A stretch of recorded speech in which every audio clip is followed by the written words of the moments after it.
Hi everyone, Dr. Hill with you. Today I'm excited. We're going to talk a little bit about a new essential oil that's created a lot of energy and a lot of enthusiasm, Copaiba essential oil. Now personally, I also really love this essential oil because of all the broad effects that it has on several different systems within the body. So let's start there. Anytime, as you know, that we have an effect that comes from an essential oil, it's because of its chemistry, but in this case, it's also because of how it works with the body.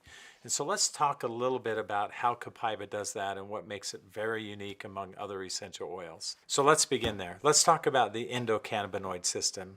Now, this is a system in the body that over recent months and even the last few years has really got lots more acclaim than what it's had in the past. And part of the reason is because it's so influential within the body.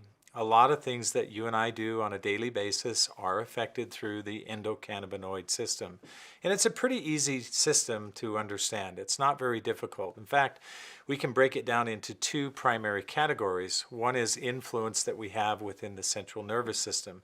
Giving an example of how some of that might work, the endocannabinoid system working through your central nervous system and CB1 receptors, which is how that system is influenced specifically within the central nervous system, has some control over appetite, whether or not you're nauseated, cognitive functioning, like memory, for example, reward, intraocular pressure, even discomfort. There's a number of different things that are regulated through the central nervous system, all of which are affected directly through the endocannabinoid system.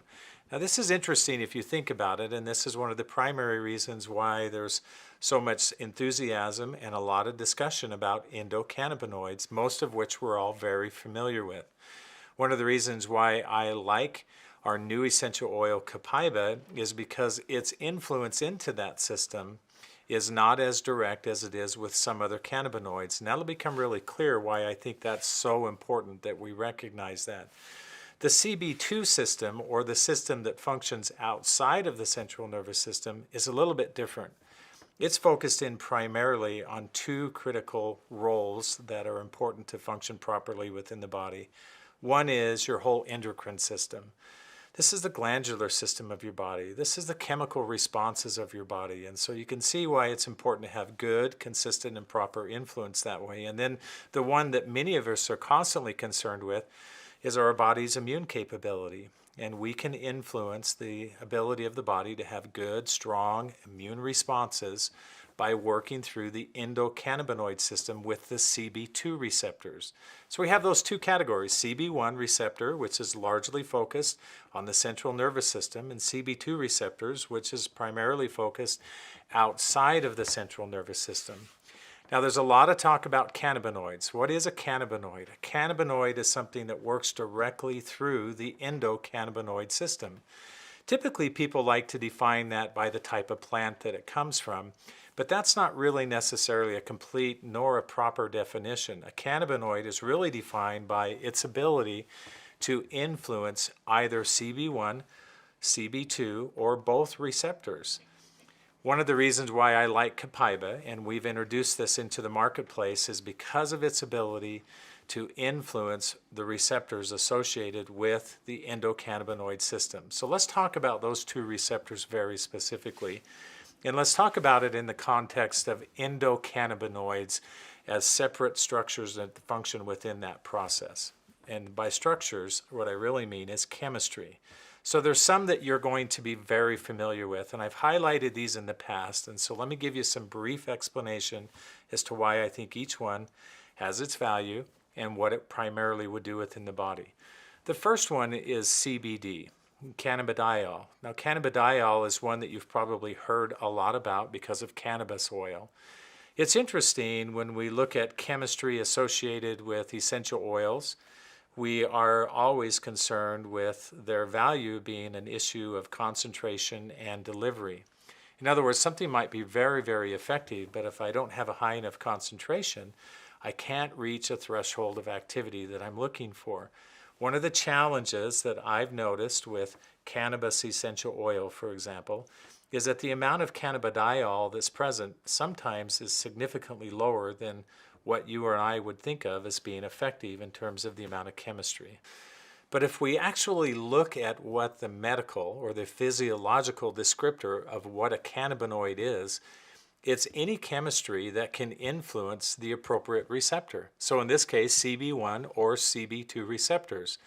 I like defining it that way because not only is it physiologically and functionally correct, but it also gives us the ability to understand more effectively the type of influence that it will have. So for example, there are some that you might be familiar with. Cannabidiol, CBD, that's one that most people are familiar with. Another one that people are very familiar with is tetrahydrocannabidiol. THC, that's one that has heavy influence, for example, into CB1 receptors.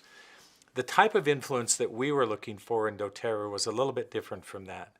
We wanted to isolate very specifically how we could have good broad spectrum activity through the endocannabinoid system without any of the unwanted outcomes that are sometimes associated with other types of cannabinoids. For that reason, we've introduced Copaiba essential oil. Copaiba is rich in a very specific cannabinoid. Now remember, we've defined cannabinoids in the correct sense to mean anything that influences the endocannabinoid system. Now, one of the reasons why I personally like Copaiba is because we don't have some of the other unwanted effects that can come from other cannabinoids, and yet we have very powerful influence specifically through CB2 receptors. So we get this broad spectrum of activity. Now, if we talk about cannabinoids in essential oils, this is not something new. In fact, there's several essential oils that you've already had access to that have some of this cannabinoid, the same that we see in Copaiba essential oil, already present, beta-caryophyllene. And the oils that we've seen that have cannabinoids in the past are oils like black pepper, melissa, ylang-ylang, clove, even oregano has a smaller amount, but some of the cannabinoids that are present. Copaiba, however, is a little bit different than those other essential oils, and mainly because of the high level or concentration of the cannabinoid beta-caryophyllene that we see in Copaiba essential oil. This means that we have very powerful and very focused benefits. This means that if the value of an essential oil is based not just only around its purity, but the efficacy also comes from the potency of that, giving the right delivery in the right concentration, this means then that Copaiba fits that category better than any other essential oil that I'm personally aware of, because it has high concentrations and we can deliver it in the right methodology. I think a lot of times we feel like because we may be dealing with complicated issues or because we're dealing with body systems that we don't have full understanding of, that somehow it must be really difficult and I have to have some challenging ways that I can use this essential oil or it won't be effective. Keep in mind that whether it's this oil or any of the essential oils that you will use, sometimes the most beneficial effects come from the simplest and easiest ways to use them. There's many other ways that we can use Copaiba. One of my favorite ways has been that many times we're involved in activities or we have circumstances that cause discomfort to be a natural part of the process. Applying Copaiba targeted right into those areas is an effective way to help soothe and help the body to overcome those challenges. It's far-reaching the things that we can do with Copaiba. Another good example on how to use Copaiba is using Copaiba for the skin itself, applying again directly topically over the affected area, whether it's some type of an abrasion that's occurred or we have some type of a rash or an irritation that's developed. It supports the body's natural ability to overcome those issues quickly and fully. Remember, that's the advantage we have within the endocannabinoid system, is it's supporting the body in its natural processes, and we're working directly through that system. I don't know of the limitations that exist with Copaiba, because when I think about the endocrine system and when I think about the immune system of the body, those are two critical areas that we need balance and that we need full functioning. The big challenge that we have is not looking at isolated circumstances with any essential oil, and I think Copaiba fits into that category as well. We all can easily think of how I might use Copaiba in an episodic fashion. The big challenge is, how do we use Copaiba on a daily basis? How do I use Copaiba so that I have sustained support through those systems that we've talked about? For this reason, I think we need to develop daily routines. One of the things that I've begun doing in my own use of Copaiba is I give myself aromatic exposure to that with consistency. The other thing that I've begun doing is I've begun using Copaiba in an internal model.